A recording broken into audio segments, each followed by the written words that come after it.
السلام عليكم ورحمة الله وبركاته، حبايب قلبي، ازيكم عاملين ايه؟ يا رب تكونوا بخير. اللهم صل وسلم وبارك على سيدنا محمد وعلى اله وصحبه وسلم اجمعين. ان شاء الله النهارده جايلكم بوصفة حلوة قوي وسهلة وسريعة.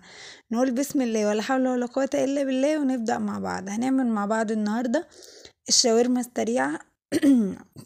طبعا بتأسف على صوتي تعبان جدا. فايه انا النهارده كنت صاحيه متاخر، فايه كنت مستعجله، فقلت اما اقوم اعمل بقى الشاورما. كان عندي صدور فراخ، رحت مقطعاها شرايح رفيعه زي ما انتوا شايفين كده. وايه ونزلت بيها باي ماده دهنيه، عايزه تحطي سمنه عايزه تحطي زيت زي ما انت عايزه حطي. انا حطيت شويه زيت صغيرين كده.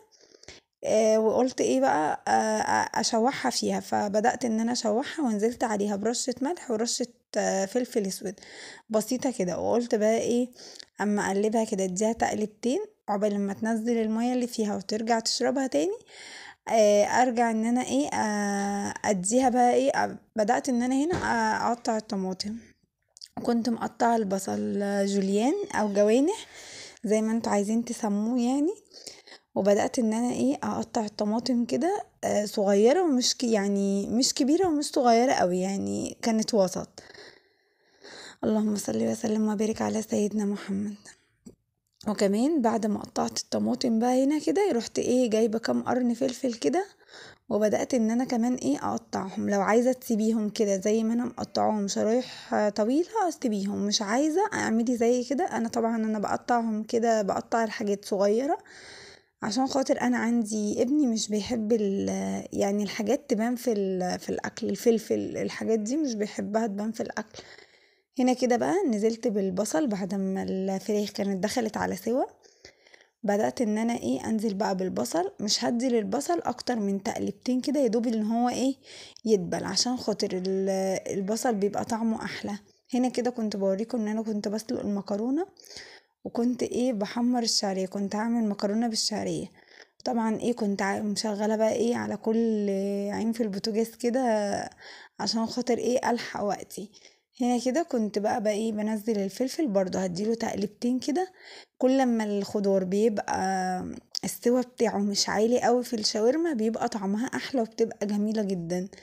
كله تقلبتين كده يا دوبك البصل دبل الفلفل دبل، نزلت عليه بالطماطم برضو يا دوبك تتبيلتين كده، ورحت نازله عليها بمعلقه طحينه. معلقه الطحينه دي بقى بتودي الشاورما في حته تانية خالص، بتخلي طعمها جميل رهيبه.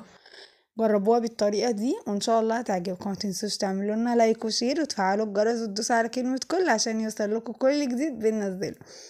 هنا كده بقى كنت ببهرها البهار الاخير اللي هو حطيت برضو فلفل وملح بس.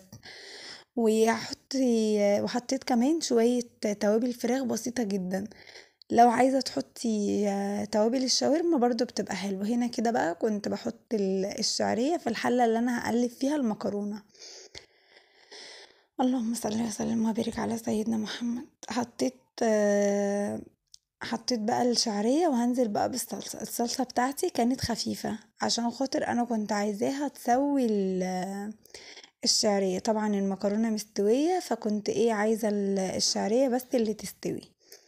وايه هديها كده تقلبتين وايه وهنزل عليها بقى بايه بالملح والفلفل عشان ايه ابهر الشعرية والصلصة بتاعتي تبقى ايه حلوة كده ايه وطعمها جميل. بصراحة الأكل كان جميل والله ما شاء الله. وفي نفس الوقت برضو والله ما خدش وقت خالص. الأكلة دي بالظبط خدت من حوالي 20 دقيقة ل25 دقيقة مش أكتر من كده. هنا كده بدأت إن أنا إيه أحشي بقى الشاورما بتاعتي إيه كده وألفها رول. عايزة بقى تلفيها لفة الكريب، لفيها زي اللفة اللي انت تريحك وتلاقيها ماشية معاكي لفيها.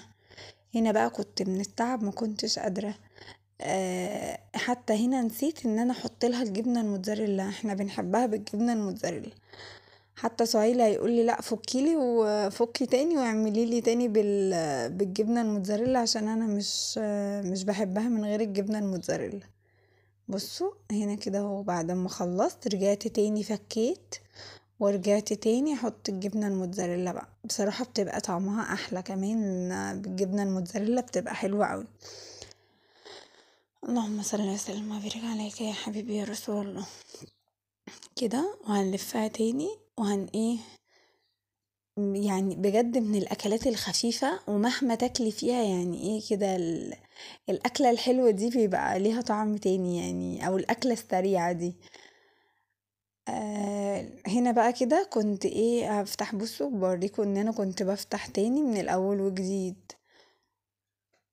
ماشي كده، هنحط بقى جبنة الموتزاريلا.